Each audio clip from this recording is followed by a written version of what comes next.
Onde tudo começou? Ao contrário do que muitos pensam, o futebol tem praticamente 5.000 anos de história.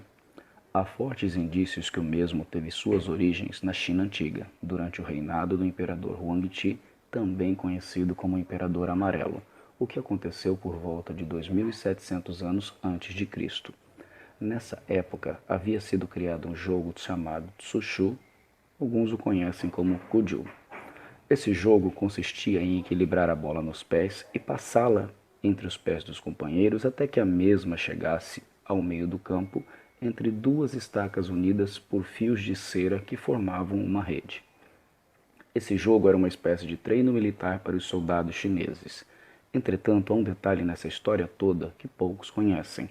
No início, bem no início mesmo, não eram utilizadas bolas e sim cabeças de inimigos derrotados. As bolas de couro só vieram depois.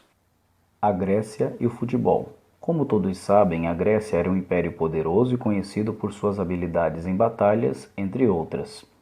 Os soldados gregos praticavam um jogo chamado episkairos, e esse jogo, apesar de lembrar muito futebol devido ao trabalho em equipe e o uso de uma bola, era permitido o uso das mãos.